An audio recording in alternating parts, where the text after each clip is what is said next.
They remember the faces.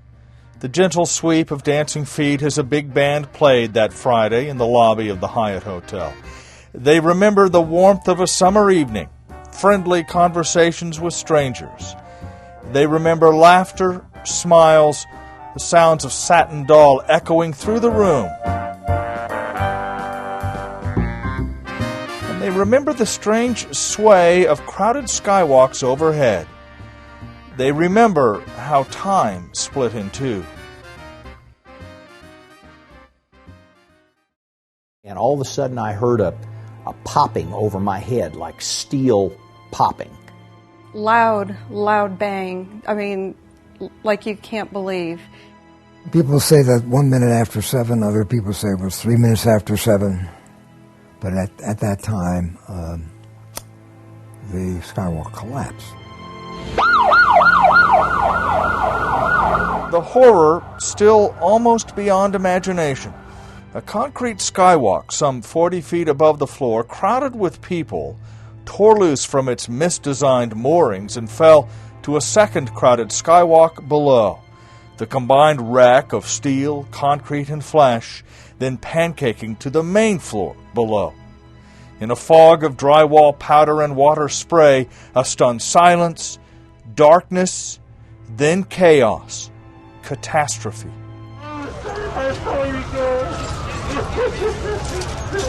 They have brought out so far a total of 41 bodies that are in the makeshift morgue that we have adjacent to the lobby area.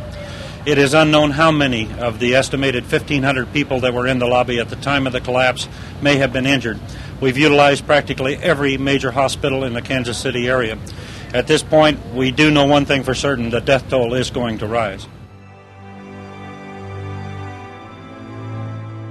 I heard the screaming and glass crashing, and I could still remember the white cloud rolling over us, you know. And the screaming. I was constantly conscious. My wife and I both were in the same spot, of course. And she managed to crawl out, following a person who had found an opening under the debris.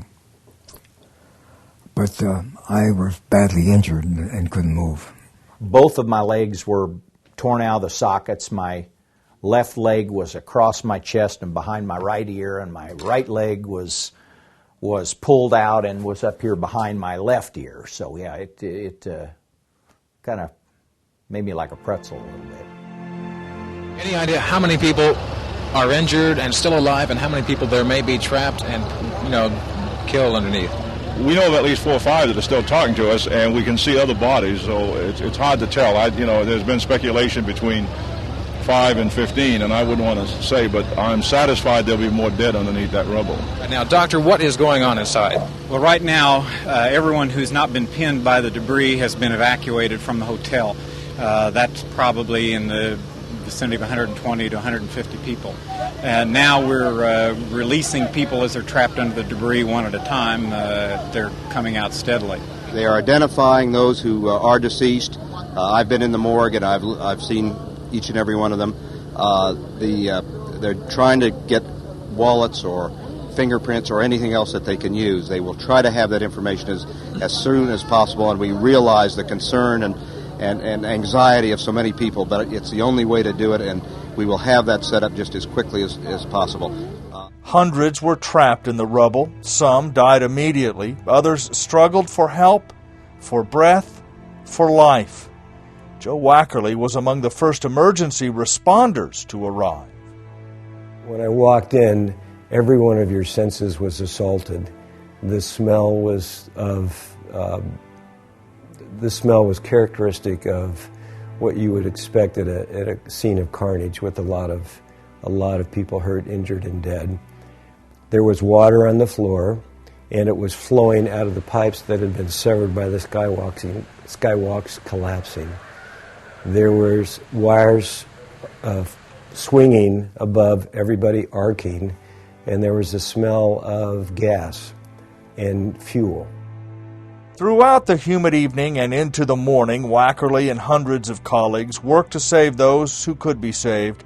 Emergency technicians performing a sad triage, carefully lifting debris to reach those still pinned in that airless space. Contractors providing saws, cranes, and lifting equipment to reach the victims. Hospitals grew crowded with the injured, while inside the lobby, a touch helped comfort and heal. We needed to comfort each other and to know that we were both still there. Because, we subsequently learned that, if not everyone, but certainly most of the people around us didn't survive. My wife is probably in the worst shape, and I don't know exactly what's wrong. Something's wrong with her back. She's in the hospital now. Yeah, they've taken her to KU, I believe, and my mother just went to North Kansas City Hospital.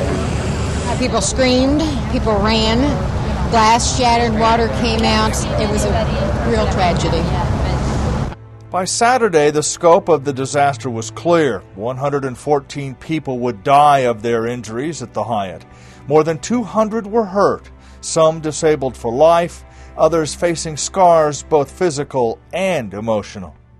In order to get to the catwalks that are down up to the north, they're probably going to have to take the canopy down so they can move cranes into position and lift those catwalks. As far as what remains or who remains underneath those catwalks, there's no telling at this point. It appears that there may be several who have not been spotted. As far as people surviving, the people that are in there right now, it appears to be a very, very grim situation. The chances are very slim. That's the situation we have at the Hyatt Regency right now. Good night. And while the healing work was scarcely underway, Kansas City began the search for answers, an explanation for the worst engineering and building disaster in American history. Led by important work from the Kansas City Times and Star, architects and engineers eventually agreed changes in the Skywalk's design almost guaranteed a tragedy. When built, the second-floor Skywalk was suspended not from the ceiling, but from the Skywalk above it, doubling the load, inviting a disaster. Yes, there are a lot more bodies that we can see that we can't get to yet. Why can't you get to them, Sergeant? We can't get the debris moved to get to them. We've been concentrating our efforts on these 7 that we knew were alive, and we wanted to get them out. We know that some of the bodies or all of the bodies on the perimeter that we can see are dead. They have been checked by medical staff. But there were stories of triumph, too, of tireless heroism from victim and rescuer alike, of important lessons learned, lessons subsequently used in disaster responses across the nation, of the need for counseling, not only for those who were hurt, but for those who helped. For many of the people who were at the Hyatt Hotel on that July night 30 years ago, the healing process will, of course, never come completely to an end. But an important step on that journey, they say, will come here at a small park across the street, where construction is expected to begin soon on a memorial to the Hyatt tragedy. And to stand here today and see this and visualize what's going to go in there, it blows my mind. Frank Freeman is president of the Hyatt Memorial Foundation. But you don't forget it. It will always be with you. And as far as a healing process, this will help many, many people heal. It won't close the book. It won't, but everybody will feel better. Freeman's group is still short of all the cash it will need to build the Hyatt Memorial, but he says he's confident the money will be raised. Kansas City, he says, will not forget that night 30 years ago, when the clock struck 7 o'clock and the band played Satin Doll.